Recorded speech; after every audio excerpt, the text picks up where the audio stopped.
What's the plan, Damien, when you travel up? We're travelling tomorrow. I think somebody said this morning that was in the paper. Must be a hard, slow news day if that was in the paper. Yeah,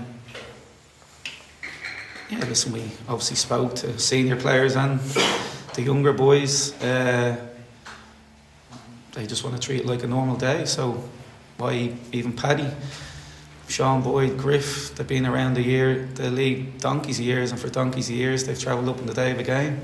So aligned with that, we have travelled for big games the day before over the last 3 years. It's alien to the boys. I don't think they like it. So they'd rather be at home with their loved ones tonight, taking their minds off the game. So I'm absolutely fine with it. So yeah, we're going tomorrow. No stress. Come back tomorrow straight after the match, or? Yeah, all eyes are on the game.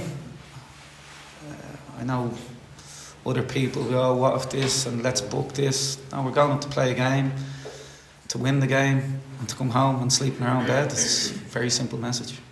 Have you done anything different this week compared to a normal week? No.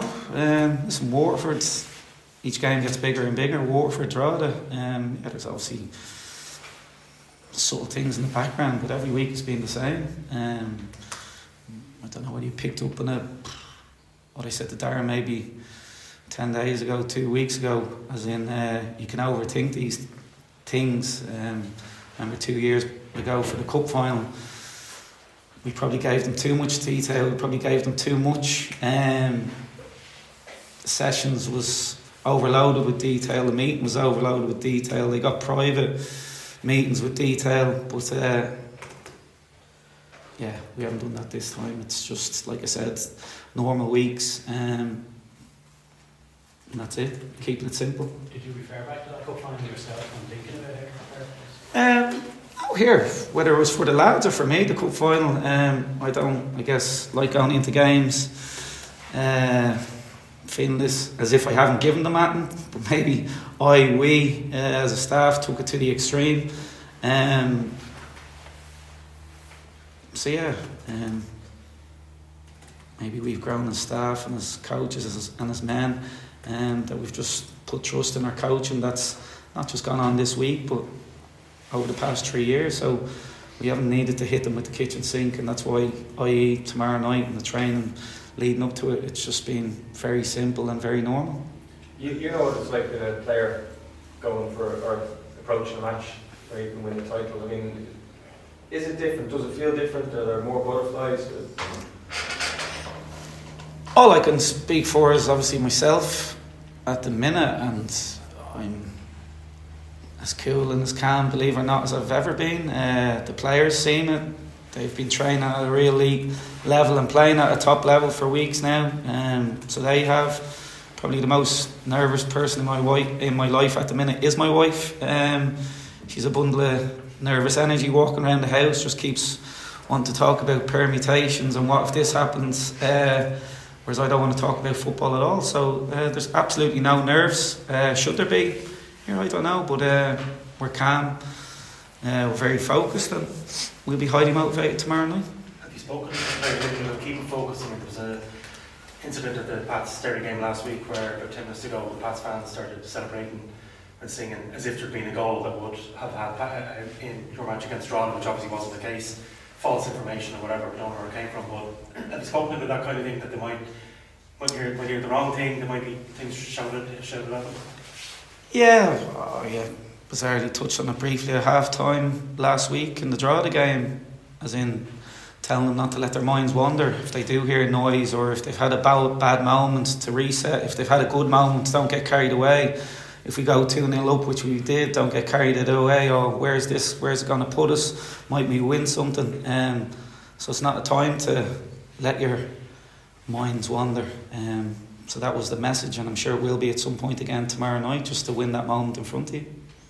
Except there's a game to play, there's nothing won yet, but you're one of a handful, outside of Man United players, Roy and Dennis and John O'Shea, you're one of a handful of Irish players to have won the Premier League. On a personal level, what would it mean to you to win the league here at Shelbourne compared to the two you won at Chelsea? Yeah, I hope we said, and I think it made a headline, that would be the pinnacle and would wipe the floor with them, but it's not me winning it. It's the players and a lot more people. So I don't want to make it about me or me be a headline. It's the players that we help them out all we can, Aidan, and give them detail and try and motivate them and organise them. But they're gone over the white line. So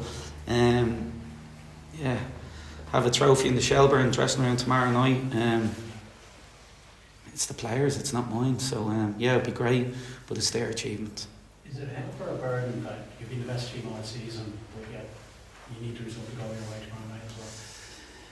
Yeah, listen, you need to be the best team. The best team wins the league, so you need to be the best team in Ireland again tomorrow night. How do you do that? By going to the Brandywell and winning to make sure. So burden, hindrance, everybody's stressed out, nerves. Again, and maybe I'm surprised myself with it. I'm not nervous. I'm totally fine. Probably the most nervous I've been all year was watching Dundalk Shamrock Rovers the other night because you can't affect anything and you're sat on your sofa. So as much as it would have been nice to maybe win it on your sofa last Sunday, I think the real place to win a league title is in the trenches, not in your living room. So hopefully it'll be tomorrow night.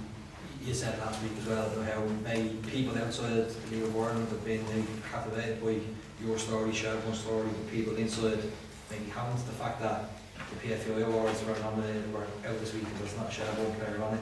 Is that going to vindicate your own thinking on that? Listen, I know what the league is here.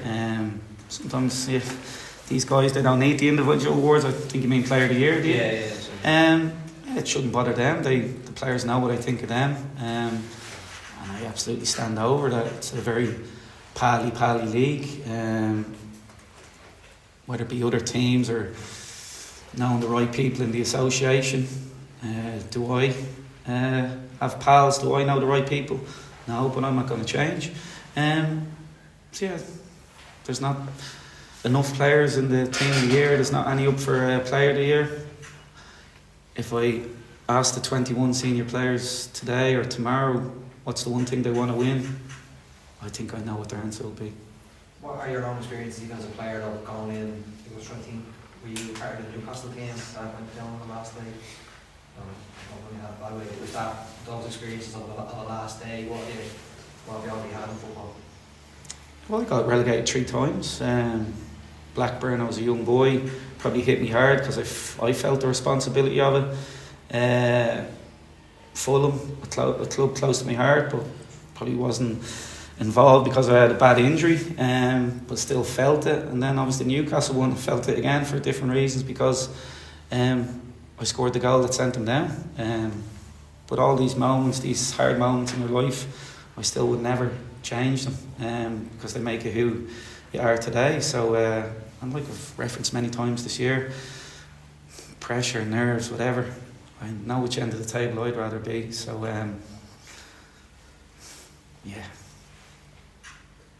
How was the body after that Saturday?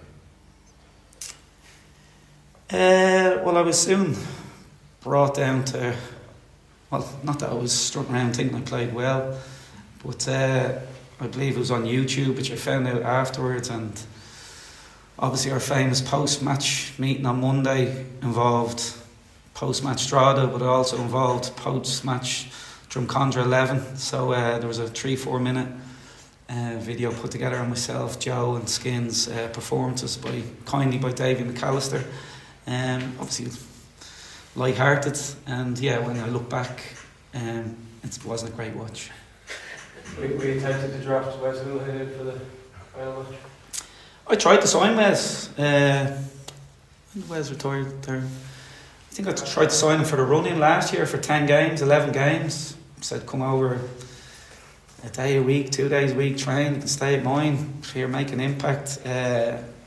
So I did try and sign Wes, because I believe in fairy tales and it would have been nice to have him here. But here it all comes back to how well you look after yourself. I think there's a year, 18 months difference, maybe a couple more between me and him, and he looked like a thoroughbred and I looked like I don't know what. So Dre. a what? Dre. A Dre. Dre boy. Like a horse That's not a positive. They pulled the good lorries. Yeah, well, yeah. Is that okay? You'll see if I'll take that as a compliment because I couldn't, yeah. You moved okay, so you made a run back at one stage as well. Just took that out of you when you got back. So, Can I ask you, did you expect Derry to be in a better position than they are now? Did you expect them playing Derry for the title tomorrow, that they would be in it as well? no, here, Philip, honestly, I've never looked that far ahead because it's been a roller coaster and you can never figure out what's going to happen. So, I know everybody was fascinated with the Derry game. This will be but I always thought there'd be some twists and turns. But who was it going to affect? I never knew. But yeah, I am surprised because they're some good bloody players. We spoke to Steve Barry this morning. He was very complimentary about what you brought to the league, you and the club of Shelbourne. Seemed to be mutual respect there.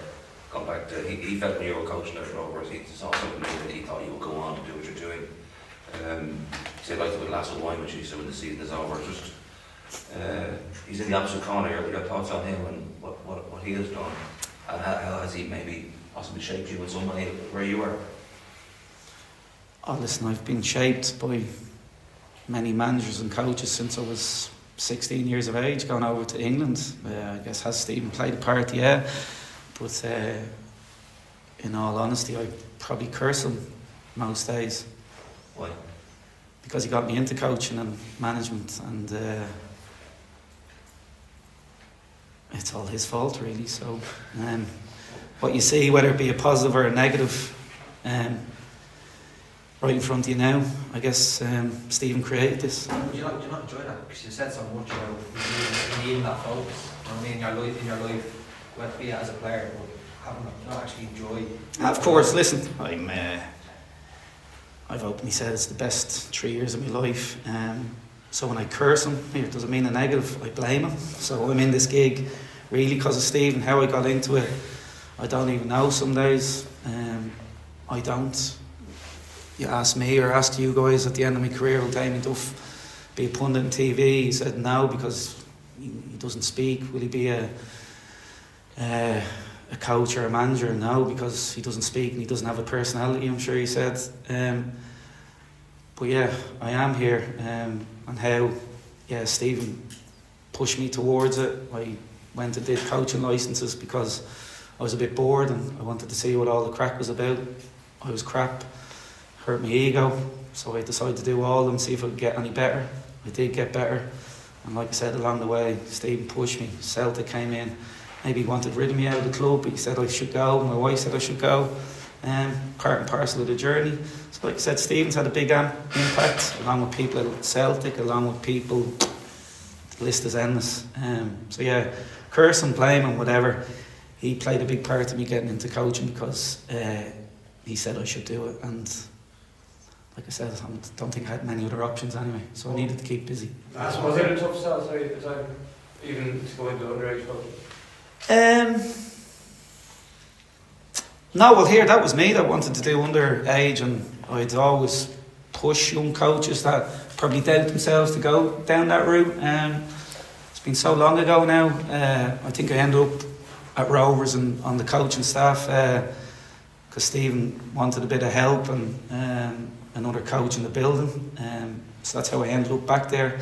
I was obviously never on the books or getting paid because I didn't want it, and secondly, you can't sack someone who's on the payroll. And it was only then where, okay, maybe I got a little taste for it. I think the under-15 league was starting out, real doctor's brainchild, and I just thought, no, I'd like a team of my own. So I could be, correct me if I'm wrong, it's a long time ago I left Stephen then in the lurch, you could say, with but I wanted to attack coaching with a young group, learn, make my mistakes there, and attack. I certainly did, because it was 24 hours a day I was giving them. Get a lot of criticism in this country. I remember back in the day for getting them out of bed at 5 in the morning, training at 6. I still wouldn't change. If I went back, I'd do the same again. And here, we're still talking about the same things 10 years later. Young boys in Ireland don't play near enough football. So that was the method behind my madness. Thanks, Just on a personal level outside of football, there seems to be a lot of respect between the two. Yeah, I don't think I've fallen out with him. I think there's been a bit of back and forth in the background.